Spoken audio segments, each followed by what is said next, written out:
The threat of terrorism by religious and political extremists on societies throughout the world is creating a new global landscape, where victory is not always measured by deploying superior forces onto a traditional battlefield. For America, the weapon of choice employed against this threat to international stability is a classified U.S. military force known as Special Operations Command, or SOCOM. SOCOM is, in effect, a separate branch of the armed forces, with 44,000 Special Operations Commandos drawn from the Army, Air Force, and Navy. Yeah, direct hits right there. The SOCOM mission is unconventional warfare, a concept involving the strategic use of American military special operations against narco-terrorist and state-sponsored terrorism. Two of the most renowned units in the special operations community are the U.S. Navy SEALs and the U.S. Army Special Forces, known as the Green Berets. Identified by their professional reputation for aggression, these secret soldiers operate in a severe and classified environment, requiring a commitment and expertise beyond the scale of traditional combat missions. The war on terror is a byproduct of the political tensions of the 21st century. For America's secret soldiers, who are currently deployed worldwide under the auspices of the Department of Defense and the National Security Council, modern battlefields can be about enforcing the peace as much as waging war. You are now clear to engage the moving vehicle.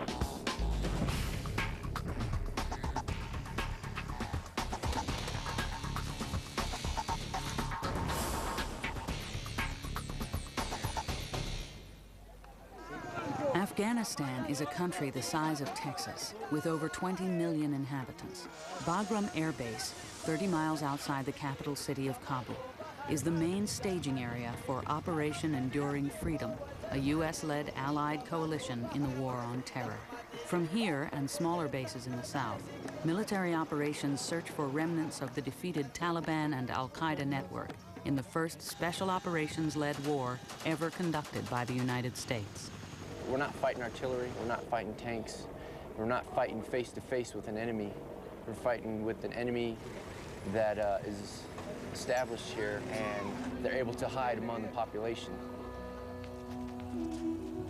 Clusters of abandoned or destroyed mud brick houses stand silent. Wrecked vehicles litter the trails. Afghanistan is a land virtually destroyed after 25 years of war. To operate effectively here, U.S. Special Forces must depend on the cooperation of the local population. They know their way around this whole area, so we can just say, hey, we need to go right here. And they'll say, okay, well, you can't go this way because there's mines. You can't go this way because the mountains are high and the Mujahideen always used to ambush people here. This is the best route. Working with indigenous Afghan militia units of up to 120 strong, small teams of Special Forces commandos operate throughout Afghanistan. In this hostile terrain, American and Allied forces regularly come under fire. You got danger everywhere you look. You got to keep your wits about you. Just because people aren't dying, people may think that this war is over. It's not. It's never 100% safe. I'm down here wearing body armor, carrying 2 guns. So, I mean, anything could happen. You got a lot of people traveling through here, some major thoroughfare coming from and going to Pakistan. At any given time, somebody can drive by in one of these trucks and drop a grenade out the window. It happened just the other day. With the Taliban defeated, Afghanistan is essentially ruled by a collection of rival tribal warlords and warring ethnic groups. Here at a fire base named Camp Harriman near Orgun, Special Forces adapt themselves to that reality. Warlord probably is just another term for politician. The same thing that happens in politics across the world is happening here. You've got people who are in it for themselves, and you've got people who are in it for the team. You have to keep in mind what the focus of this mission is, and that is for us to eliminate Al-Qaeda. And a lot of times that has some dilemmas to it. An old saying, to truly know your enemies, you must first become their friends. As far as the loyalties go, wherever the money's at is pretty much where they're going. They're following the money. And right now, the Americans are the big boys on the block. They got the most money, so that's where their loyalties are. At the gates of Camp Harriman, everyone is carefully searched by American troops guarding the camp perimeter. The Green Berets know the enemy could be hiding in plain sight. Police noticed a guy that was not from this area walking along the brick wall back there. They hollered out to him, tried to detain him. He just kind of jumped off the wall. They got in a semicircle around him. They were getting ready to detain him, take him into the police station. When they tried to detain him, he just smiled at him, pulled the pin, dropped the grenade. Grenade went off and blew him back into there, and he fell down into the ditch. Special forces constantly search for weapons to prevent their falling into the hands of local warlords. It is a task involving diplomacy and sometimes confrontation. What you're looking at is a cache of arms that we've managed to recover from the warehouses in town. The big profit is that they take this stuff and they sell it in Pakistan. And the bad guys get it and shoot it right back at us. There's just hundreds of thousands of rounds here. You see over here we have the array of artillery pieces we took. And we've got rounds for all of them. It's just unreal how much is out here and how easy it is to get to. We had an incident here a couple weeks ago where some kids had got a hold of some 12.7 millimeter rounds for a Russian heavy machine gun, and they were trying to disassemble them so they could sell the metal, and they had a little assembly line going up. Well, they got out of sequence, and the guy who punched the primer got a bullet that hadn't yet been disassembled. He punched the primer with a hammer, the bullet exploded and injured 3 of the children. Special forces are, in effect, attempting to disarm a country where social status is measured by carrying a weapon. In Afghanistan, it's believed that you are not a man unless you have a rifle. I confiscated an AK-47 from a man, and he flat out told me that if I go home without my rifle, my wife will laugh at me because I am no longer a man. Confiscating these weapons earns the SF huge points from the locals, who continue to suffer daily from death and severe injuries. It was at nighttime. He was guarding the area. He had an RPG, and he had it pointing up into the sky. He was checking the safety, right? Yes. And then you pulled the trigger. And the back blast blew into your foot and almost lose your foot. He was very, very lucky. Everybody had their guns blazing, ready to shoot somebody. And it was at that time that he had the AD with the RPG. So everybody was real keyed up, thinking we were getting shot at. It took about 2 or 3 minutes to figure out it was this guy that had done it by accident. Yeah, you never do that again, huh? Don't pull the trigger. Check safety, but not the trigger. Landmines of every type and design are buried throughout Afghanistan, some dating back over 20 years. You want landmines? We got landmines. These are anti-tank mines, Mark 7s. They're British. Mon 100, big anti-personnel mine. Anti-personnel mines, small Italian anti-personnel mine. Yugoslavian, Soviet, Chinese P-72s. This is Chinese too, anti-personnel mine. It's a small anti-personnel mine. Pakistani claymores. The amount that's here is just ridiculous. It's actually kind of sad when you think about, you see a lot of people missing one leg and stuff, and you realize where it came from. They've estimated that there are 2 landmines for every Afghan person. The more armament and weapons and high explosives we can get out of the civilian populace, the better. These people won't hesitate to shoot a heavy machine gun at their neighbor if their neighbor's goat crosses onto their land, and that's just taking it to the extreme. Special forces live among the local populace to earn trust and help create civil stability. Teams learn the local culture, identify the key political and military players, and study the terrain. Their beards and relaxed physical appearance are designed to reduce attention. All right. Uniform changes based on the situation. Big target, boys. Bring it up. That's the bottom line. Sometimes it's for operational security reasons that we're trying to blend into the population. Sometimes it's because we have to look more like some of our conventional forces. We're adaptable. This is not a conventional war. We have to be able to change it as we see fit. You want to fit in with the community you're with their culture, and their culture is about having a beard. So we have a beard and we blend in. Acting on intelligence from an informant, Green Berets stop and remove 2 men from their vehicle on a public street. The situation is potentially tense. Search him. The Americans move smoothly but assertively, employing a minimum show of force. The 2 suspects are escorted to a vehicle for transportation back to the firebase, where they will undergo further questioning. It is a delicate balance between public relations and safety.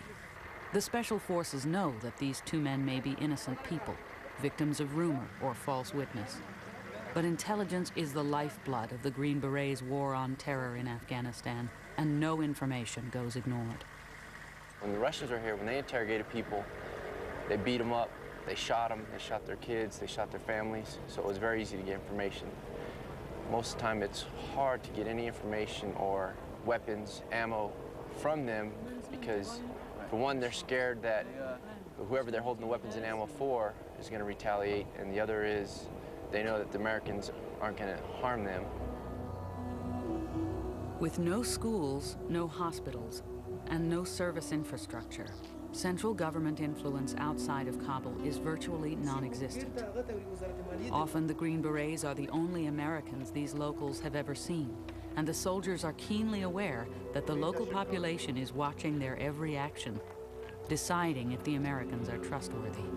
We come in and we tell them, hey, don't be scared. You don't have to be scared, we're here, we're not going to leave you.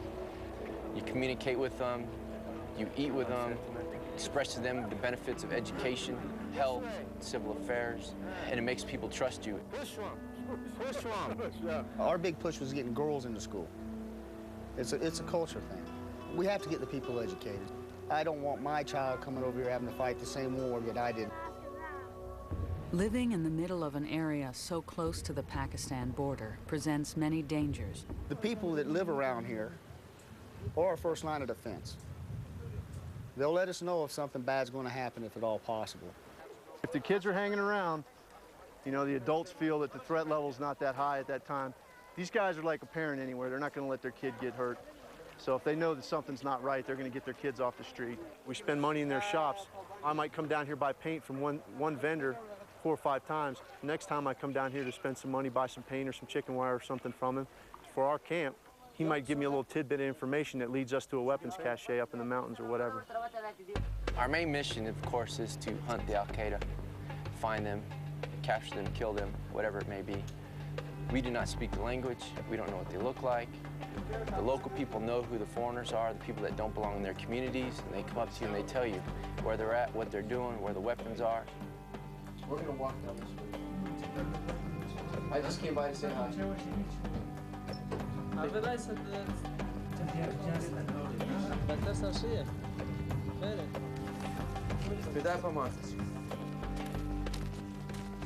Usually it's a lot more crowded than this. You come down here about midday. There's tons of people out here, a lot of kids. And these nuts that come over from Pakistan, they don't care. They'll drop a grenade right here in front of all these kids. They're just trying to hurt us, but it won't bother them if they hurt, you know, if they hurt these kids. Oh, and this one, good God Almighty, boy, who cut your hair? You are fine? You have a pen? I am fine. You speak English? No. You go to the school? Good, stay in school. School is important. It is a personal relationship. You have to get personal with these people because you need their trust. And with that trust comes understanding. They learn more about how we operate. We learn more about how they do things, and it's all personal. The real reason I'm down here is what we call rapport building. Just getting out, talking to people, letting them know I'm here, letting them know the U.S. is here, find out what their problems are, whether it be Wells, Al-Qaeda, Taliban, bandits, any problems they have. I listen to them, and then I bring them back to the compound, and I send it up to the chain of command. All these buildings are brand new. You can see the glass is brand new, the doors are brand new. This village is back alive. Little stores. This is brand new, Billiards. You guys come check this out. One game. No problem. All game playing when the Taliban were here was not allowed. They weren't allowed to play any sports. Is not allowed. Yeah, wasn't allowed to play any of this stuff. Since we've been here. It's not good. It's not good, but it's good, huh? It's good. I like it. Yeah. Hey. I think that the word has gotten out that the Americans are here to help out, so they come to us with information about weapons caches, armed caches, information about Al-Qaeda, and we use that information to exploit it as best we can. Okay. Centuries of tribalism and ethnic rivalries have bred generations of people born into war. Tribal divisions make loyalty to a central authority inherently difficult. The SF is attempting to forge the nucleus of a national army among a people with no tradition of national authority. The Afghan soldiers that we have working with us, they're drawn here for various reasons. Some of them are motivated by bettering themselves in their lives monetarily. Some of them are motivated to honestly try and help out their country. That's the challenge of us as trainers and leaders of them, is to determine who's able to do the mission and who's not. Soldiers, follow your instructors. Down to check your targets. We've got guys who are born to go out and kill people, and there's guys that are not. Those that need further training, we do that. We train them up to standard. Pretty much the entire culture here is real flowery, like with the jingle trucks. You can feel some of the dump trucks around here, and they got bells and stuff hanging off of them, and it goes as far as down to the guy's rifle. I got a guy out there who carries two little, they're like Christmas bells, real small bells, two of them hanging off the barrel of his rifle, and they jingle around when he moves the weapon. They are soldiers in the fact that, you know, they're here fighting for a cause. They'd rather just mill around as opposed to being an organized fighting force, and that's where we come in and we organize them to the best of our ability and train them. But the language barrier is a problem, even with the Terps, because a lot of things that we say doesn't actually translate to them. I mean, it took me like an hour and a half to get them, teach them how to get into formation. We come into this country with our own set of ethics and our own set of morals, and to apply that to a culture that has a different set of ethics, a different religion, a different set of values is really difficult. And that's where SF earns their money. The men obviously don't respect their women here. They try to pawn everything off on their women because they know we're not going to touch their women. We don't get near their women. A lot of times the women have things hidden on them. There's nothing we can do about that. We don't want to go across their customs and cultures, because then it wouldn't be a fight against Al-Qaeda, it wouldn't be a fight against Taliban. It would just be a guy defending his woman, and it's not worth it. Resupply and reinforcements for Fire Base Harriman are hours away by air. But every 12-man Green Beret A-Team knows that their own initiative on the ground is the first line of defense to stop potential enemy attacks. This means knowing the area of operation intimately and being able to analyze information of suspected Taliban and Al-Qaeda whereabouts quickly and accurately. The response to good intelligence must then be immediate and aggressive. Today's mission is a raid on one of the many walled compounds that occupy the Afghan landscape. Sheriff, I want that man and that man right there. Tell them when everybody comes out, they're to hold them right there and not let them go anywhere. There were reports that there was Arabs inside the building. If they're Al-Qaeda, they're not coming out alive. So if you're not ready to go in and start doing what you have to do, someone's going to get hurt, and you don't want it to be your buddy. This is the home of a mid-level Taliban military leader who is rumored to have stored a large weapons cache inside. Although the Taliban commander has gone into hiding in Pakistan, the Green Berets are in a race against time. They want to find the weapons before the local warlord does. Tell them to open the door. Sheriff, tell that lady to open the door right now. If she doesn't open that door in 1 minute, I'm going to blow it off the hinges. I'm going to blow that door up. For the Green Berets, the roles of nation builders and gunfighters coexist. Which means they're in there hiding.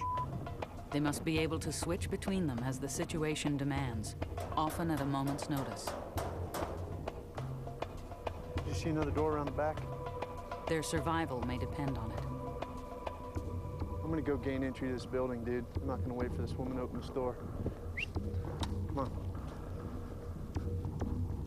No, I'm taking Jim or Monty, one of you guys. Have 4 of the AMF go to the other side of the building and not to let anybody in or out.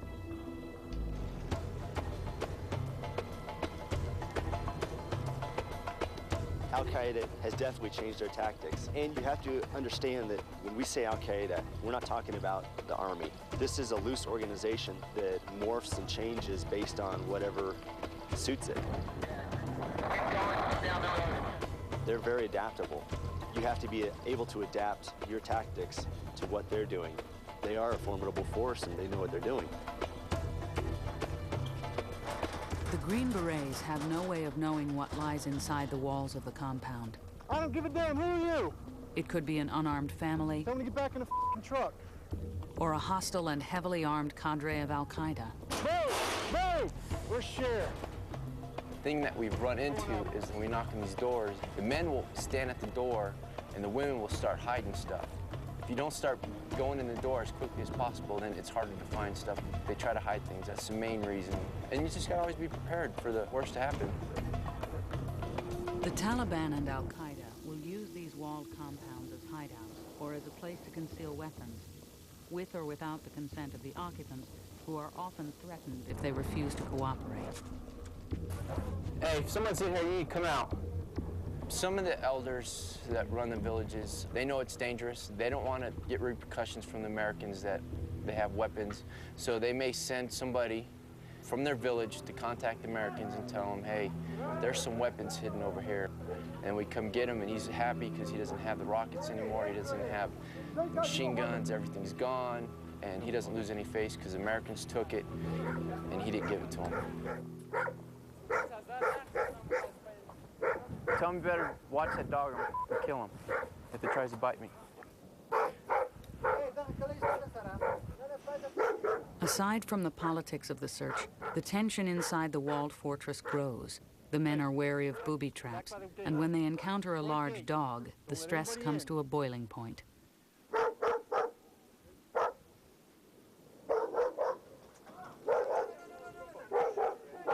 Get that dog. Get the dog.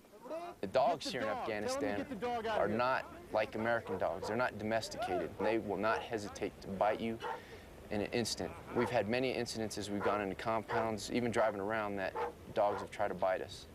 So that's one of our biggest fears when we go in, is to know where the dogs are. There's nothing funny about a dog coming up and tearing you up. With security established, the search now begins. Tell them I want the weapons buried in the ground. You should research my house.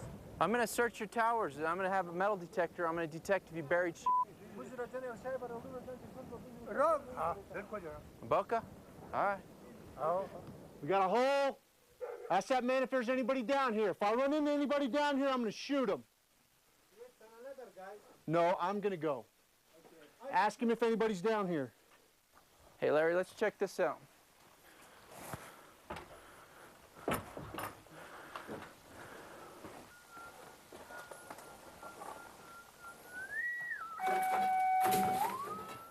It's going crazy over here.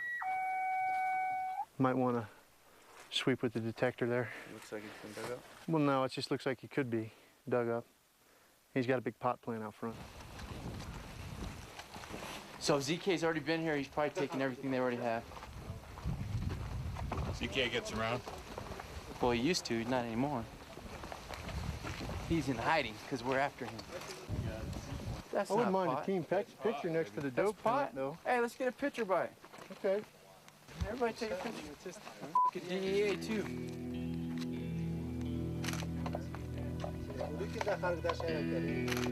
No weapons are found, but it's obvious there were weapons here, and recently. The Special Forces want to know if it was Al-Qaeda or the local warlord who removed them. They question the nephew. Ask them what the Arabs wanted when they came here. Yeah, I know about them. I know about the Arabs that come here. I know that shit. The problem here is some of the information you get isn't true. You have to take some of the information you get with a grain of salt, because you may have one warlord trying to take out another warlord. So you just question them, try to catch them in a lie. What about the PKM ammo? PK?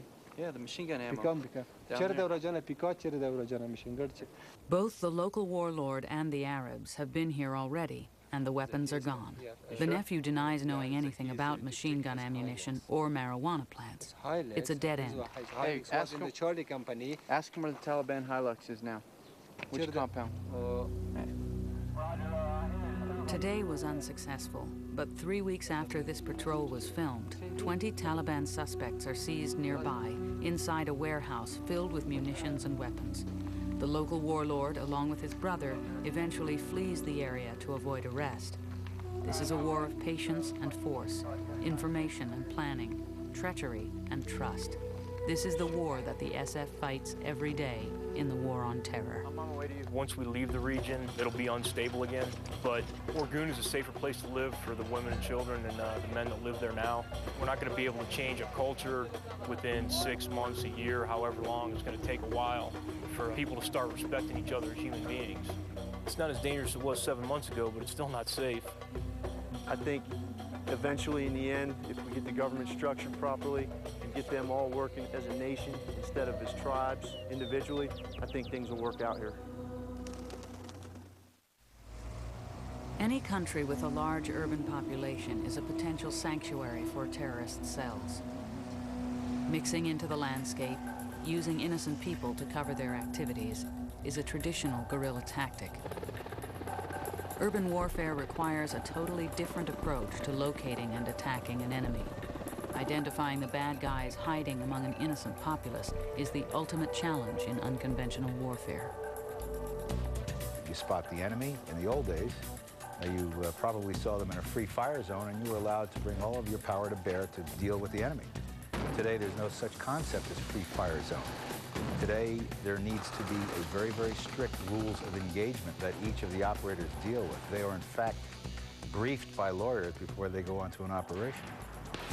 We can't just train for an all-out, free-for-all zone that they had, say, in World War II. So much more of the things that we get involved in now. You have civilians that are living there. You have very strict rules of engagement. It takes a lot of restraint, and it takes a lot of awareness of your surroundings. Rules of engagement are set. They're set. If I'm going into a situation, let's say I'm doing a dynamic entry into a building. Once I'm inside that building and I'm doing that dynamic entry, the decision process is going to be up to the operator himself. All clear! Now, that takes a lot of training, and it takes a lot of decision process, especially when you're coming into the unknown, because 95% of the time we don't have the layout of a building. You don't know what you're going against, or intel may say it might be a family. To combat the threat of state-sponsored terror and religious extremists requires dedication, concentration, and specialized training. It requires every special operations soldier to understand the enemy's mindset. We definitely need to open our eyes. There are educated people out there obtaining information on very serious weaponry capable of injuring masses in cities, towns, villages, countries. To put your mindset on the level of a terrorist, you have to think of the things that they know. Their mindset is to kill innocent people, to attack the areas that maximize their kill zone, and to create fear. In The Art of War, Sun Tzu says, how do you defeat a great world power? You defeat him from internal, turning the populace into scared people that run around and don't know what to do from day to day. Operating in an urban environment is a fact of life for counter-terrorist forces. It creates unique demands on units who must seek out and engage their enemies. Controlled aggression is a mainstay for special operations troops.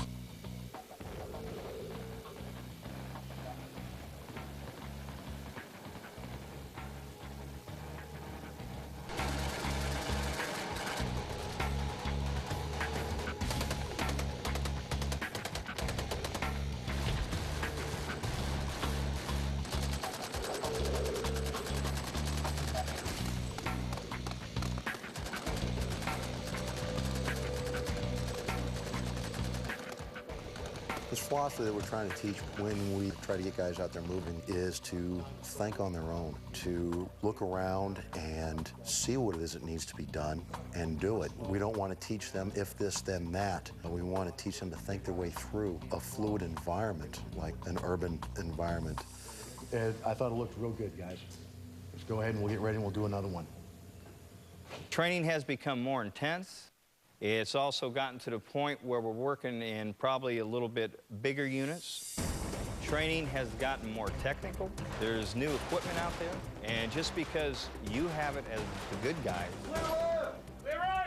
nothing stating the bad guys don't have it.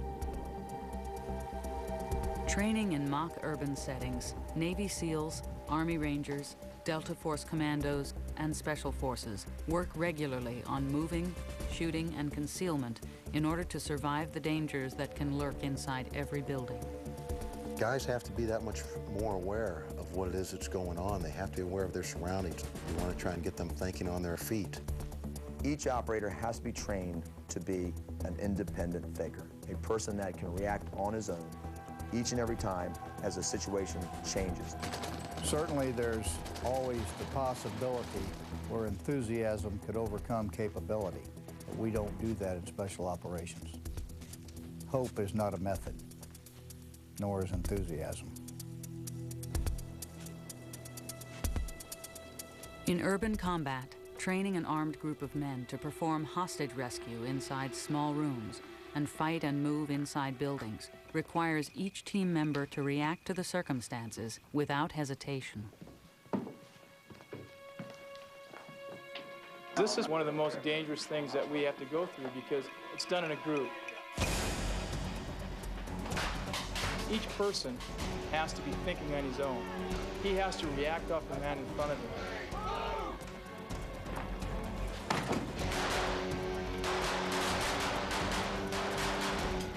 There's so many things to think about. Muzzle control, target discrimination, front sight focus. In reality, once the bullets fly, the adrenaline goes. Smooth is fast, but you have to be able to think. The main thing is the individual just doesn't sit there, the individual reacts, because every tenth of a second could mean your life or your partner's life. A warrior must walk the line between killing everything in sight and controlling his natural aggression that comes when threatened with a life and death situation. A critical goal in training is to move the soldier from the mindset of the predictable target shooting mentality into a real-world scenario that will allow each man to test his limits. CQD stands for Close Quarters Defense. It is a system that's been developed to respond to both shooting and non-shooting threats. Slowly roll towards us. The first step that we have to build within any military operator is the hard aspect, that they could kill if necessary. They will dominate and be aggressive at any time that they are threatened. Don't move. Do you have any weapons on you? No. Don't fight me, don't resist, and you're not going to get hurt. You understand that? Yes. So we want these guys to be the most dynamic and the most aggressive in the fight. You have to respond appropriately to the threat against you. If it is a shooting threat, you need to be pulling the trigger first. Towards your butt. The success for the operator is the team ability to move and to use their skills and tactics in the best way possible to succeed. Of course, that starts with the individual. Get out! Get out! Get away from the gun! You guys got to turn it up, all right? You got to turn it up. That little, hey, get up. Hey, get down. He would have done exactly what you said, except you guys look weak, all right? So when you go, wait, get up, he was like, they ain't there. I'll go for it. All right, you see what I'm saying? You want to give him a no doubt in your mind by the way you present yourself, your confidence, the way you speak, the way you guys are in the room, that he does not want to mess with you.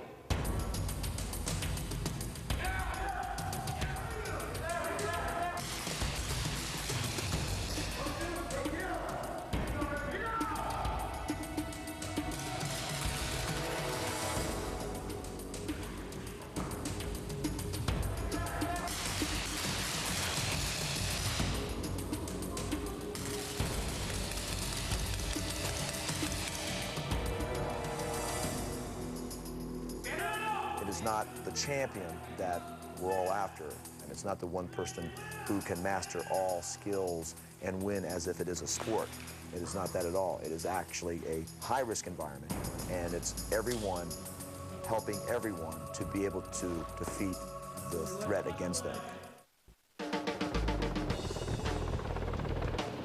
Naval Special Warfare is the maritime component for the U.S. Special Operations Command. With approximately 4,000 personnel, SEALs and their special boat units execute the same basic missions of other SOCOM direct action forces, but usually operate in smaller numbers. Comfortable in water or on land, the SEALs have a reputation for an aggressive and ruthless style of attack. We can go in and we can teach people how to shoot. help them build their bridges or whatever, but that's not good utilization of SEALs. Our specialty is the stuff that's very dynamic. You're in and you're out. It's quick. Give us the thing that's the hardest thing to do. Give us a little room and let us do it, and we'll do it right. We're a group of men capable of supplying the firepower and punch needed to eliminate our adversary. Ready for extract.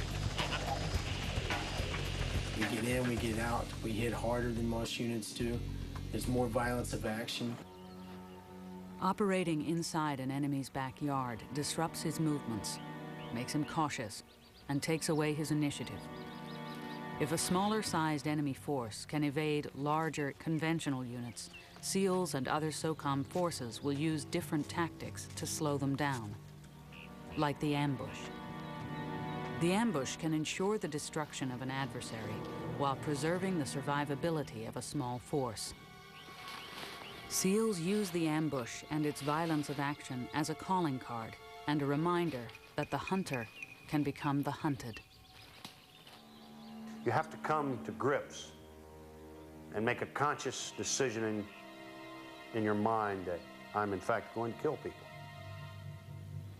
I try to keep myself in neutral when it comes to that. I derive no pleasure nor sorrow. Just stay neutral. And to neutralize that target, you have in fact killed everybody within sight of hearing.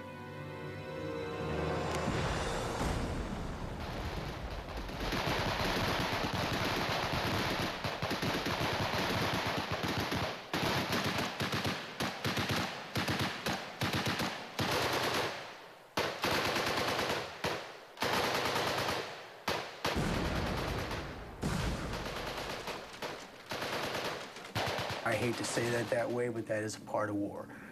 It sucks when civilians take casualties. It sucks when the wrong people die. But when you're engaging in your mission, you look around you, who's your family? The SEAL teams, that's your family. And everybody in the team comes home alive. The SEALs train vigorously to prepare for war and are sensitive to criticism that their aggressive operational methods could be less than professional in the fight against terrorists. To say that we act like a terrorist, that's not correct whatsoever. We act better than a terrorist. We are trained better. We are better men fighting for a good cause, fighting for truth. What is a terrorist doing? Is there anything fair about what they're doing to operate? No. So if we're going to go find them, if we're going to hunt them down, we're going to kill them, are we supposed to do it fair? It just doesn't make any sense to me. Fighting fair, you don't do that against your enemies.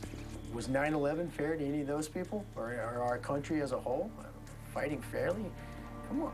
It's a new world we're living in, and we have to root these guys up by being one step in front of them. If diplomacy worked, we'd be sitting at a table talking.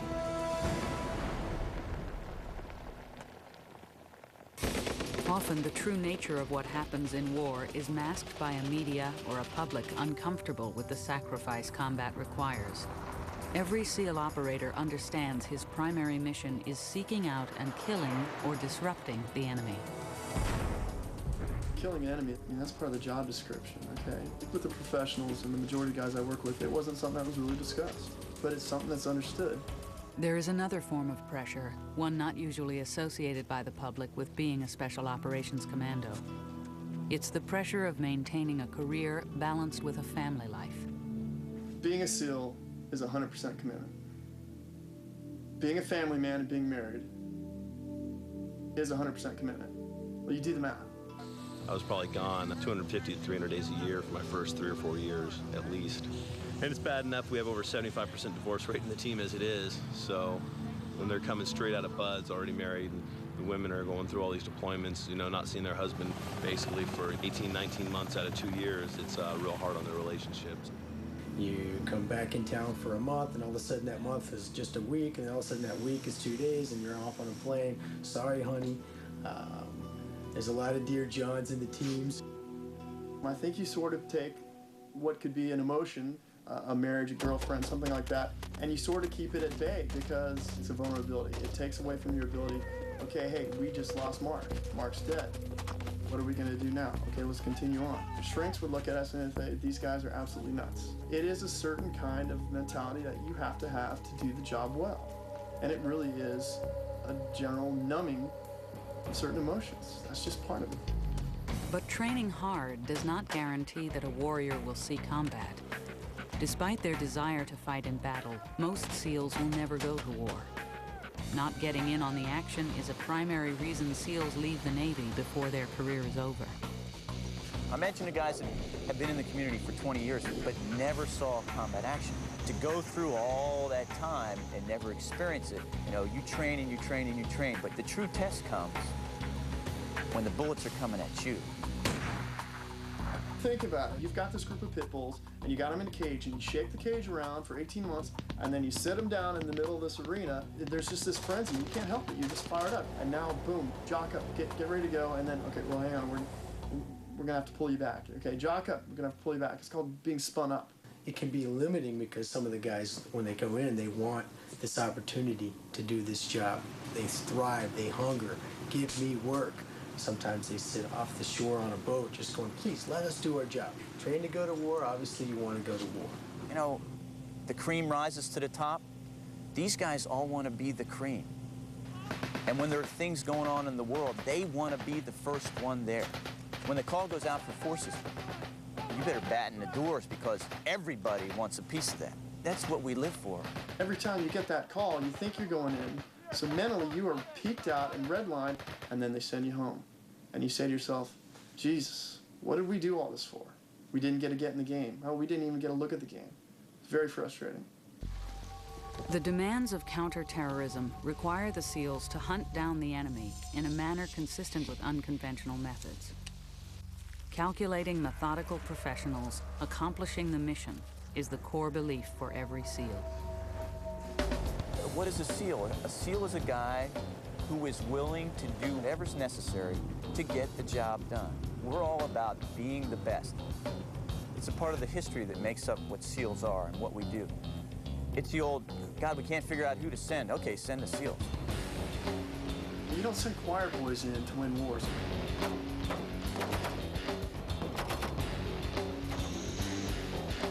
If you need something done, and you need it done right, you're gonna give these guys a call, and they're gonna do it.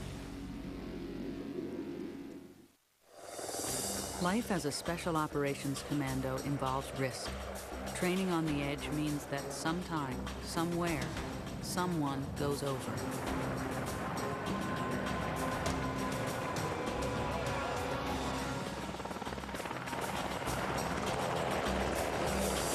Pushing the envelope is always a gamble, and the inherent dangers of this profession cannot be minimized nor protected against.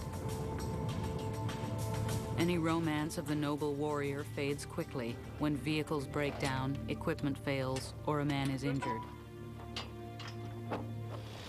Training for war can be tedious, even more so when fatigue and time away from home can affect a man's concentration. Every Spec Ops warrior is, after all, only human. The goal of training is to be as realistic as possible and unpredictable, keeping the men off balance but under control. The bottom line is that sending in a force to rescue a hostage or kill an adversary is a mission with no room for error. We're confronted with a lot of different situations, and you've got to have what I call the ability to have controlled violence, if you will. You've got to be able to assess a situation and project the right power for that particular situation, because where a special operations soldier is, normally U.S. objectives are at stake. A lot of times it's at the strategic level. I mean, let's think about it. You've got a bad scenario, okay? And you need to call in somebody to go in and take care of it. Whether they're looking at it, whether they're shooting it, or whether they're grabbing somebody and hauling ass for it. And you're not gonna have the luxury of telling them where it's gonna be, and you're not gonna have the luxury of telling them when it's gonna be. But the folks up with all the stars on their collar need it to be done right, and they need it to be flawless. You're gonna want to send the Corvette in, or you're gonna go looking for a Yugo? I mean, think about it. You only have one chance to get it right. Don't you want the best?